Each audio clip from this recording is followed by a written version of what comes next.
Graça e paz a todos. Zequias Tavares apresentando reflexões em nome do Senhor Jesus. Tema: um culto guiado pelo Espírito Santo. Um culto, a princípio, deve obedecer uma ordem e neste prevalecer a decência.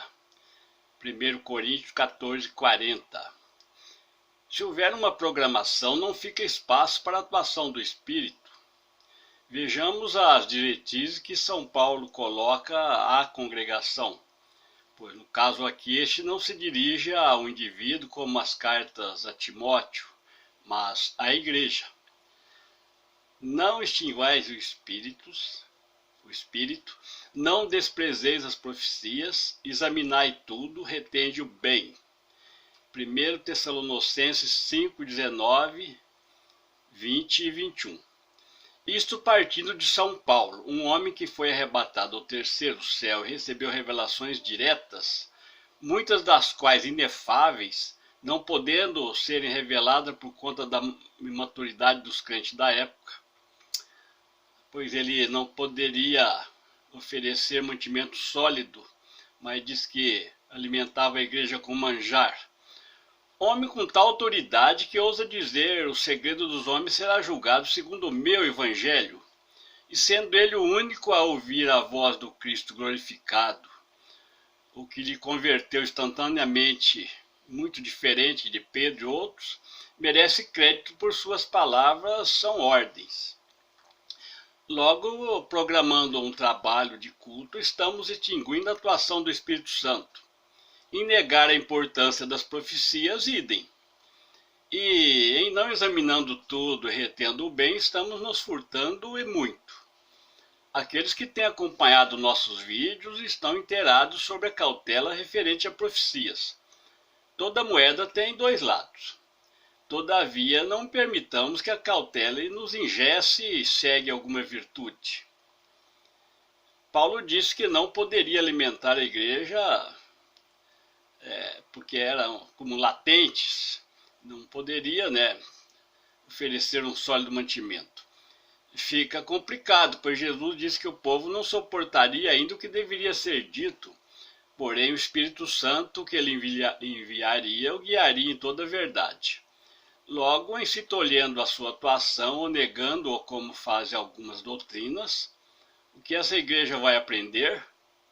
A falta da guia do Espírito promove absurdos que prestam um desserviço ao Evangelho, denigre e avilta o cristianismo. Onde já se viu, a mandado do líder, crentes sair do recinto do templo para pastar como bois nos jardins? E outros espetáculos promovidos por espíritos demoníacos, a pretexto de ser Espírito Santo, coisa que até em mencionarmos estaríamos pecando, dado a dimensão da usurpação que ultraja o autêntico Espírito Santo. Vamos à fala do mestre. Ainda tenho muito que vos dizer, mas vós não o podeis suportar agora. Mas quando vier aquele, o Espírito de verdade, ele vos guiará em toda a verdade. Porque não falará de si mesmo, mas dirá tudo o que tiver ouvido e vos anunciará o que há de vir. Ele me glorificará, porque há de receber do que é meu, evolu-á de anunciar. São João 16:13. Está aí, Jesus enviou o Espírito para guiar. Paulo, como instrumento do Espírito, não encontrou meios para passar os devidos recados. E hoje o panorama é sombrio e não muito propício para semear a mensagem da salvação. O que irá acontecer quando Cristo vier? Vai sim encontrar muita fé na terra, mas uma fé doentia. Crentes, não generalizando, que só mostram fiéis dentro do templo em suas contribuições, e isso na base da troca ou barganha com Deus. Pior que esse procedimento lava a consciência do sujeito, fazendo com que o juízo não se manifeste satisfatoriamente. E o desventurado se dá por abençoado, quando na realidade é apenas um próspero. Tipo aquele crente que sai da igreja de carrão, mas não oferece uma carona a um velhinho cansado, isso para não sujar o carpete do veículo. Isso, entre tantos predicados da pobreza espiritual, é o que temos conferido em todo o tempo. E às vezes ainda cola o adesivo no vidro, dizendo, em caso de arrebatamento, esse carro ficará desgovernado. Cômico não fosse trágico, desgovernado está o condutor. Concluindo com um texto pertinente. Se, pois, toda a igreja se congregar num lugar e todos falarem em línguas, entrarem doutos infiéis, não dirão porventura que estáis loucos? Mas se todos profetizarem, algum indouto infiel entrar, de todos é convencido, de todos é julgado. Portanto, os segredos do seu coração ficarão manifestos, e assim, lançando-se sobre o seu rosto, adorará a Deus, publicando que Deus está verdadeiramente entre vós. 1 Coríntios 14, 24. Se ele entrar num lugar que está falando língua autêntica e ninguém se entende, já é ruim. Imagine entrar nessas coisas que vemos por aí, crente rastejando no chão, pulando, parecendo serpente. Imagine, ou vai entrar no clima ou vai sair estarrecido de lá se ele for um escolhido de Deus. Se todos profetizarem, a pergunta, o que quer dizer isso? A oração pelo Espírito, um hino pedido com guia, um testemunho pelo Espírito. Isso convence e converte o indouto em fiel. Não se deve chamar hino por predileção, orar porque tem boa oratória, etc.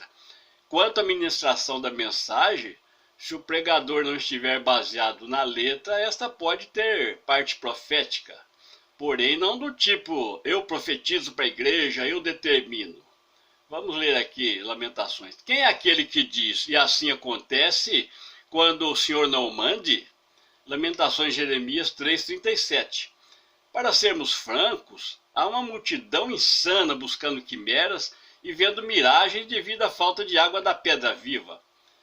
É difícil, sim, orientar uma igreja para isso.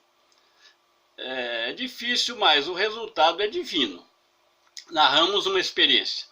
Certo dia, um ímpio nos deu um prejuízo financeiro considerável, o que nos abateu, pois a injustiça agride quem luta pela retidão. Resumindo, dissemos à esposa, hoje estou desfalecendo, mas vamos ao culto porque precisamos que um hino fale conosco, e seria o hino tal, que seja o primeiro a ser chamado no culto. O hino foi chamado no início. É indescritível o consolo que isso traz ao coração e à alma da gente. E aconteceu em outras ocasiões, e por vezes, em outras circunstâncias. O Espírito Santo guia sim, porém a igreja precisa ser muito bem orientada. Todavia, sempre haverá neófitos e pessoas simples que erram por vários motivos, porque a igreja é uma família, assim tem todas as faixas de entendimento.